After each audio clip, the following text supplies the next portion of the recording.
สบายดีพี่น้องสบายดีFCทุกท่านพี่น้องตื่นแต่เช้าพับเสื้อผ้าใส่กระเป๋ากันพี่น้องเตรียมตัวกลับบ้านอีกแล้ว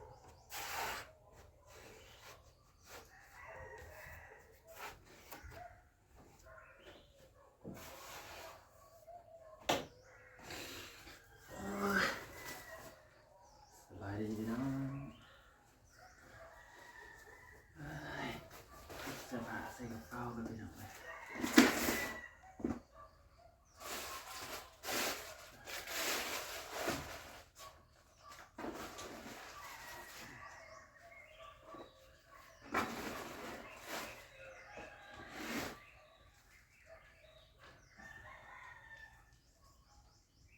สื้อผ้าพับใส่กระเป๋าก่อนเตรียมตัวกลับบ้านนะพี่น้อง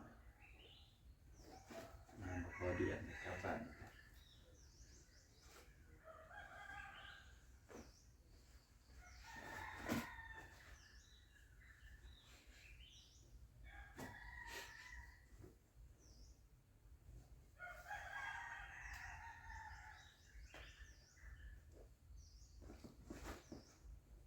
สาเหตุนะครับเอาสิกลับบ้านเนาะเอาสิกลับบ้านหนึ่งหมอนัดพี่น้องหมอนัดเมื่อวานวันที่20 กุมภาพันธ์แต่บ่ได้ไปพี่น้องสิไปเอาวันจันทร์เลยพี่น้องตะกี้ว่าสิไปมื้ออื่นหมู่ผู้เฮ็ดงานนำก็ว่าสิมื้อแต่ก็ถามมื้อพร้อมกันพี่น้องเมื่อใส่สิทธิ์เลือกตั้งคือกันเด้พี่น้องมันสิมื้อเลือกตั้งพี่น้องเฮ็ดประหงประหอม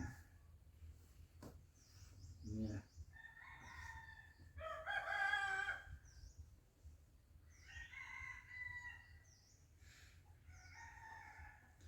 รายงานเพิ่น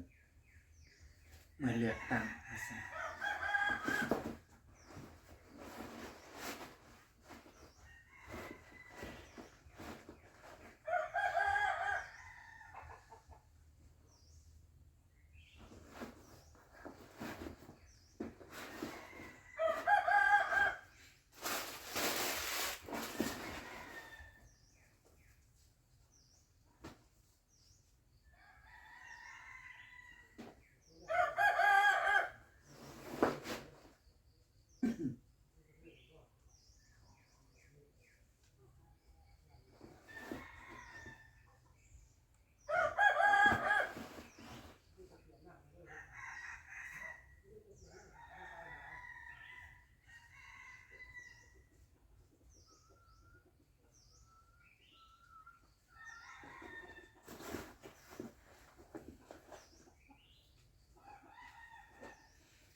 ถือกระเป๋าไปแล้วลงหน้างานพวก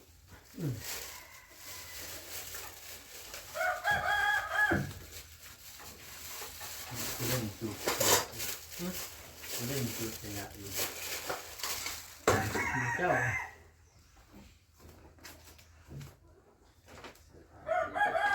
บริษัทม้วนเจ้ามาที่มันส่งผมนะไม่ทราบเยอะเงินไม่ค่อยได้สับน้ำสับ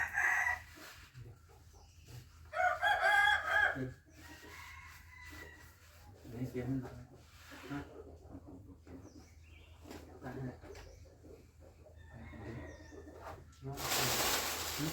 ก็มีว่าวันมันแค่เจอกันดีมันมีผ้าไหมมันมีผ้าน่ะขึ้นมาตาผ้าเราทำ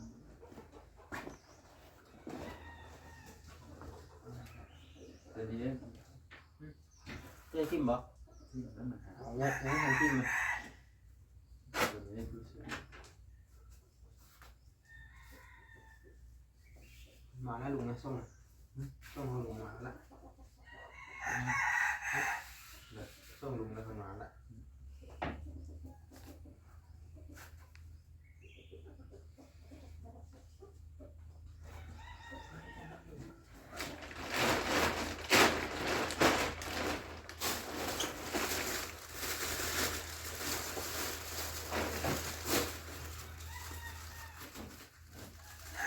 พวกนี้กับมือวะพวกนี้กับมือวะ นั่นนี่นะนอนเต็งยังมืดคือ ทำดีละเดี๋ยวจะมาละมีเหลือพวกกับเย็นจับให้กล้องไปเอาไว้ บรรยากาศยามเช้าๆนะพี่น้องเนาะเก็บกระเป๋าเรียบร้อยแล้วได้พี่น้องเลยเก็บกระเป๋าเรียบร้อยเตรียมตัวกลับบ้านนะพี่น้อง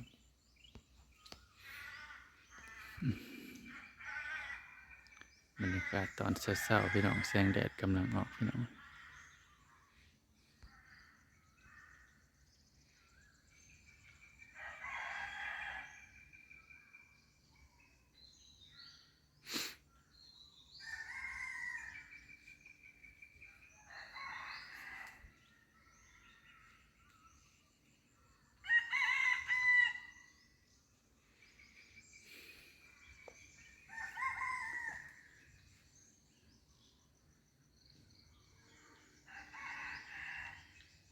จากเป็นที่ไปส่งตอนได้แล้วพี่น้องแต่ว่า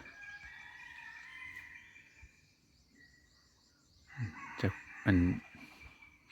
คนขับรถที่ออกไปส่งตอนใดแล้วพี่น้องที่ออกไปส่งอยู่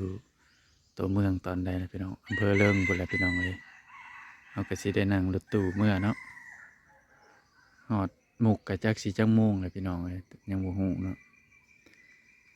เพราะว่าเดี๋ยวอาสิคำนวณเบิ่งเวลา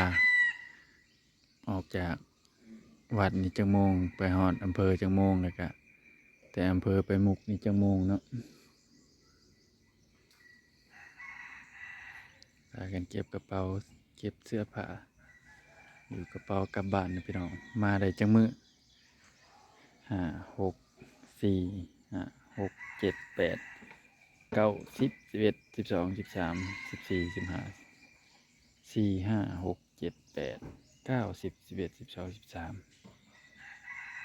14 15 16 17 18 19 20 21ได้23มื้อหอดอยู่บ่มาบ่ฮอดพอ20มื้อได้18มื้อนึงพี่น้องเอ้ย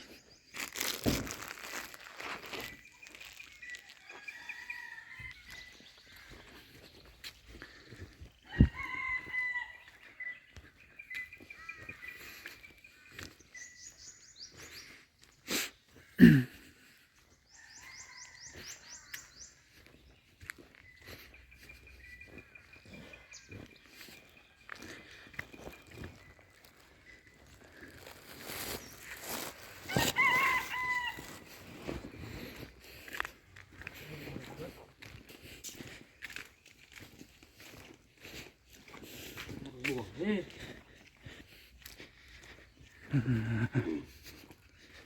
แสงตะเวนกำลังสิออก